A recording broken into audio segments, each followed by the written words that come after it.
আসসালামু আলাইকুম। প্রিয় দর্শক, অন্য মঞ্চের আলোচনায় আপনাদের সকলকে আমন্ত্রণ জানাচ্ছি। আজ আমাদের আমন্ত্রিত অতিথি হয়ে আমাদের সঙ্গে আছেন 2026 সালের বিধানসভায় পশ্চিমবাংলায় বিজেপি সরকার ক্ষমতা আসায় প্রত্যাশিতভাবেই গো হত্যা বন্ধ নিয়ে সরকার নোটিফিকেশন জারি করেছে। এই নোটিফিকেশনে স্পষ্ট করে বলা হয়েছে 14 বছরের কম বয়সী কোনো গরু বা মহিষকে হত্যা করা যাবে না। পশ্চিমবঙ্গের এমন একটা সময়ে বিজেপি সরকার আসীন হয়েছে, ঠিক তার 22 দিনের মাথায় কোরবানি ঈদ। এই কোরবানি ঈদে আবহমান কাল ধরে পশ্চিম বাংলার মুসলিমেরা গরু এবং ছাগল কোরবানি দিয়ে আসছে। হঠাৎ করে গো হত্যা বন্ধের নির্দেশ জারি করলে মুসলিমদের ভাবাবেগে যে আঘাত লাগতে পারে তা নিয়ে বিজেপি সরকার তো বিন্দুমাত্র বিচলিত থাকবেন না, এটাই স্বাভাবিক। কারণ এই পশ্চিম বাংলায় বিজেপির ভোটের প্রধান এজেন্ডাই ছিল রোহিঙ্গা মুক্ত, বাংলাদেশি মুক্ত পশ্চিম বাংলা। এখন মজার যে বিষয় হলো, এই কোরবানিতে গো হত্যা বন্ধ করতে গিয়ে পশ্চিমবাংলার সংখ্যাগুরু হিন্দু সম্প্রদায়ের মানুষের মাথায় হাত। এ যেন বিনা মেঘে বজ্রপাত। আমার মতন মহিলা, আমি মহিলা সমিতি থেকে 5 লাখ টাকা নিয়েছি, চলো আমার ব্যাংকে। আমরা তো একজন হিন্দু, জানি না গরুকে কি করতে হবে, গোমাতা করতে হবে। গোমাতা যদি করবেই তাহলে সরকার বাড়ি নিয়ে গোমাতা করুক। 13ই মে রাজ্য সরকার যখন এই নোটিফিকেশন জারি করলো, তখনও রাজ্যের অধিকাংশ খাটালের গরু বিক্রি হয়নি, গরুর দামাদাম চলছে। অধিকাংশ হাটগুলোতে গরু উঠতে শুরু করেছে বিপুল পরিমাণে। ঠিক সেই সময়ে এই নোটিফিকেশন জারি হবার পর মুসলিম সম্প্রদায়ের মানুষ মারাত্মকভাবে সন্ত্রস্ত।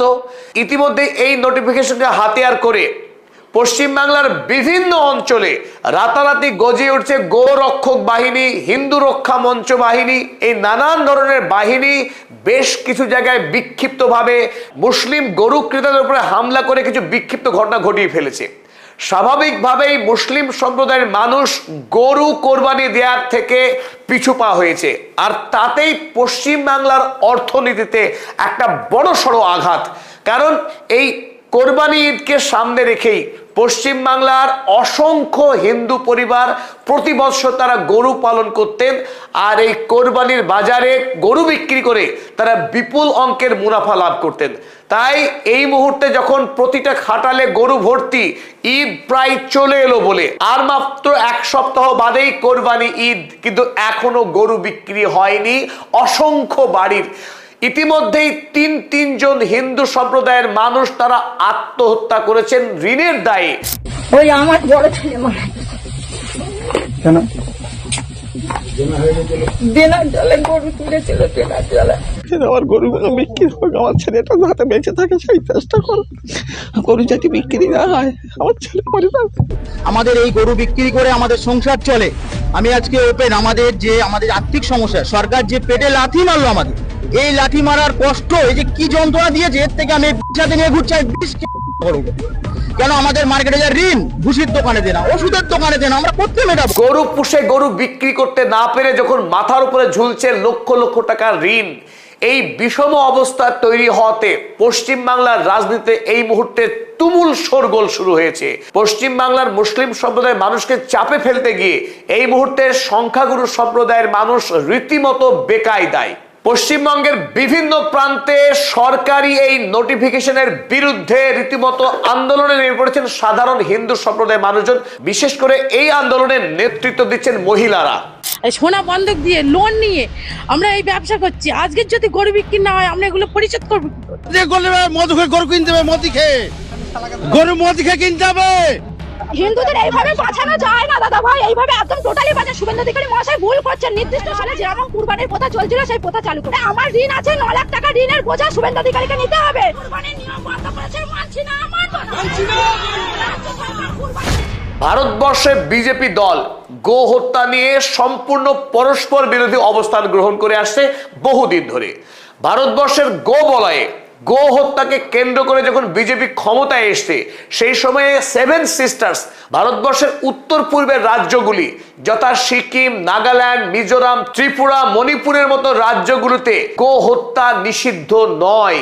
অথচ গো বলয় রাজ্য এবং সম্প্রতি পশ্চিমবঙ্গ রাজ্যে ক্ষমতায় এসেই বিজেপি সরকার গো হত্যা বন্ধ করেছে। নর্থ ইস্টে যখন গোহত্যা বৈধ, তখন নর্থ ইন্ডিয়াতে গোহত্যা অবৈধ। এই দ্বিমুখী নীতির চাপে পড়ে পশ্চিমবাংলার সাধারণ হিন্দু সম্প্রদায়ের মানুষ এখন হিমশিম খেয়ে যাচ্ছে। এখন প্রশ্ন হলো, কোরবানি ঈদ শুধুই কি একটি উৎসব, নাকি এই উৎসবকে ঘিরে ভারতবর্ষে একটা বিপুল টাকার বাণিজ্য হয়? আর সেই বাণিজ্যের টাকার পরিমাণ শুনলে রীতিমতো আমাদেরকে ভিমরি খেয়ে যেতে হয়। ভারতবর্ষে প্রতি বছর শুধুমাত্র কোরবানি ঈদকে ঘিরে 1 ট্রিলিয়ন ইন্ডিয়ান রুপির বাণিজ্য হয়। অত্যন্ত বিস্ময়কর ব্যাপার, ভারতবর্ষে যেখানে মোটামুটি 22 কোটি মুসলমানের বাস, সেই ভারতবর্ষে শুধুমাত্র কোরবানি ঈদকে ঘিরেই 1 লক্ষ কোটি টাকার বাণিজ্য হয়। সেই বাণিজ্য হয় উৎসবকে ঘিরে জামা কাটা কেনা, পশু কেনা এবং ইত্যাদি আনুষঙ্গিক বিষয় ঘিরে। তা আমরা এই ক্ষেত্রে কিছু পরিসংখ্যান আপনার সামনে তুলে ধরতে চাইছি। ভারতবর্ষে বর্তমানে 5 কোটি মুসলিম পরিবার বসবাস করে। আর এই 5 কোটি মুসলিম পরিবারের মধ্যে ভারতবর্ষে 1 কোটি 80 লক্ষ পরিবার এই ঈদ উল আজহা কিংবা বকরি ঈদে পশু কুরবানি করে থাকে। আর যদি আমরা এই প্রতি পরিবার 1 কোটি 80 লক্ষ পরিবার মোটামুটি ভাবে গড়পড়তা 15,000 টাকা করে কোরবানির জন্য খরচ করে থাকে, তাহলে সেই টাকার পরিমাণ গিয়ে দাঁড়ায় 27,000 কোটি টাকা। 27,000 কোটি টাকার কেবলমাত্র প্রাণী কেনার জন্য, অর্থাৎ যে প্রাণীকে কোরবানি দেওয়া হবে, সে ছাগল, উট, দুম্বা, গরু, নানান ধরনের প্রাণী যেগুলোকে কোরবানি করা হয়, সেই প্রাণী কেনার জন্যই ভারতবর্ষে প্রতি বছর খরচ হয় 27,000 কোটি টাকা। এবার আসি আমরা পশ্চিমবাংলার কথায়। পশ্চিমবাংলায় সেই টাকার পরিমাণ কি কত? পশ্চিমবাংলায় প্রতি বছর কোরবানির প্রাণী কেনার জন্য খরচ হয় 3,861 কোটি টাকা।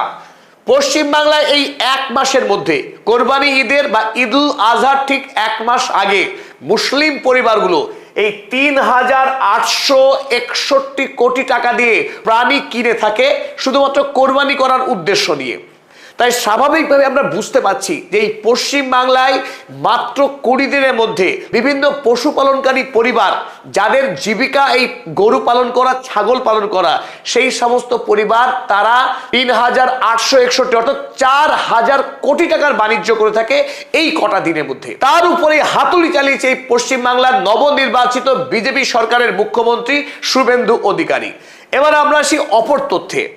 অধিকাংশ মানুষই মনে করেন ভারতবর্ষে গরু পালনে এগিয়ে আছে উত্তরপ্রদেশ, কিন্তু সেই তথ্য সঠিক নয়। সঠিক তথ্য এই যে পশ্চিমবাংলা ভারতবর্ষের মধ্যে গরু পালনে সর্বপ্রথম, অর্থাৎ 1 নম্বর জায়গায় অবস্থান করছে পশ্চিমবাংলা। পশ্চিমবাংলায় বর্তমানে 1,91 লক্ষ মতো গরু মহিষ আছে। প্রায় 2 কোটির মতো এই প্রাণী তারা কারা পালন করছেন?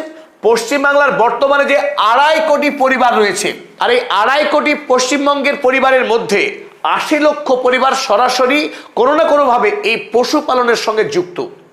আবার যদি আমরা এটাকে ধর্মীয় বিন্যাস করি, এই 80 লক্ষ পরিবার যারা পশুপালন করেন তাদের মধ্যে সিংহভাগই হচ্ছেন হিন্দু পরিবারের মানুষজন, যাদের জীবিকা পশুপালন করা, এবং তারা সাধারণ মানুষ, খেটে খাওয়া মানুষ, যাদের পরিবারের ভরণ পোষণ, ছেলে মেয়ের পড়াশোনা, চিকিৎসা, উৎসব পার্বণ সমস্ত কিছুর খরচ আসে এই পশু পালন করে। বিশেষ করে কোরবানির সামনে তাদের পালন করা প্রাণীকে বিক্রি করে ভালো অঙ্কের টাকা লাভ করেন এবং সেই টাকা দিয়ে সারা বছরে তাদের সংসার চলে। স্বাভাবিকভাবে যখন এই কোরবানির গরু বিক্রি হচ্ছে না পশ্চিম বাংলায়, তখন লক্ষ লক্ষ হিন্দু পরিবারে হাহাকার, কান্না, মৃত্যু, এক ভয়াবহ চিত্র তৈরি হয়েছে। কারণ আমরা জানি যে সমস্ত পরিবার গরু পালন করছিলেন বাণিজ্যিক ভিত্তিতে, ব্যাংক থেকে সরকারিভাবে তাদেরকে উৎসাহ দেওয়া হয়েছিল, কামধেনু প্রকল্পে বিপুল পরিমাণে টাকা ঋণ দেওয়া হয়েছিল। সরকারি বেসরকারি নানান সংস্থা থেকে এই সমস্ত পশুপালনকারী পরিবারের মানুষজন তারা ঋণ নিয়েছিলেন গরু কিনতে, গরুর গোয়াল ঘর নির্মাণ করা, তাদেরকে প্রতিদিনে খাবার জোগানো, ওষুধ পালা, চিকিৎসা করা, নিত্যদিনের রাখাল পাখালে খরচ করা, সব মিলিয়ে একটা বড় অঙ্কের টাকা খরচ হয় এই গরুর পালনের ক্ষেত্রে। আর হঠাৎ করে গরু যদি বিক্রি বন্ধ হয়ে যায়, তাহলে ওই সমস্ত খাটালের মালিকরা ওই গরুগুলি নিয়ে কি করবেন? তারা কি 14 বছর পর্যন্ত ওই গরুগুলোকে পালন করবেন? তাহলে 14 বছর পর যদি গরু বিক্রি করতে হয়, সেই গরুর দাম তারা কি পাবেন? কারণ এমনিতেই গরুর কোনো দাম নেই। এই দিশেহারা অবস্থায় পড়েছে পশ্চিমবাংলার লক্ষ লক্ষ পরিবার, যার কোনো উত্তর নেই তাদের কাছে। এমনকি সরকারও সেই সমস্ত হিন্দু পরিবারকে কোনো দিশা দেখাতে পারছেন না। আপনারা অনেকেই জানেন, তবু আরো একবার বর্তমান সরকারের যে কপটতা, হিপোক্রেসি, বিশেষ করে পশু হত্যাকে নিয়ে, সেটা আরো একবার আপনাদের দেখায়।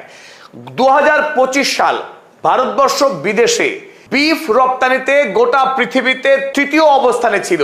ব্রাজিল সারা পৃথিবীতে এই বিফ রপ্তানিতে 1 নম্বর স্থানে ছিল, অস্ট্রেলিয়া 2 নম্বরে ছিল এবং ভারতবর্ষ দেখছেন ইন্ডিয়া তৃতীয় অবস্থানে ছিল। পশ্চিমবঙ্গে যখন গরু এবং মহিষ হত্যা করা সরকারিভাবে ব্যান করা হচ্ছে, সেই সময় ভারতবর্ষ বিশ্বে মাংস রপ্তানিতে 3 নম্বর অবস্থান গ্রহণ করছে। এটা কত বড় হিপোক্রেসি! এবং 1 বছরে ভারতবর্ষ 1560,000 টন মাংস বিদেশে রপ্তানি করেছে এবং বিপুল পরিমাণের মুনাফা অর্জন করেছে। এখন মজার বিষয় হলো, এই কাজটা কারা করছেন? বিদেশে মাংস রপ্তানি কারা করতে পারবেন? বড় বড় ব্যবসায়ী, যাদের বিরাট বড় পরিকাঠামো রয়েছে, উন্নত কসাইখানা রয়েছে, যেখানে মাংস কেটে উন্নতভাবে প্যাক করে বিদেশে রপ্তানি করতে পারবেন। আর সেই সমস্ত কোম্পানি বিপুল পরিমাণে টাকা রোজগার করে বিজেপি পার্টিকে বিপুল পরিমাণে চাঁদা দিতে পারবে। অতীতে রেকর্ড আছে যেখানে 250 কোটি টাকা চাঁদা দিয়েছে বিজেপি পার্টিকে এই মাংস রপ্তানিকারক কোম্পানিগুলো। কিন্তু সাধারণ গরিব হিন্দু যাদের পরিবার চলে 2-4টি গরু পালন করে, সেই সমস্ত পরিবারের মানুষজন, তারা তো আর বিজেপি দলকে চাঁদা দিতে পারবে না। স্বাভাবিকভাবেই তাদের কথা কিন্তু এই সরকার একেবারেই ভাবতে প্রস্তুত না। চলুন পরিশেষে এবার আমরা আইনের বিষয়টা একবার দেখে নিই।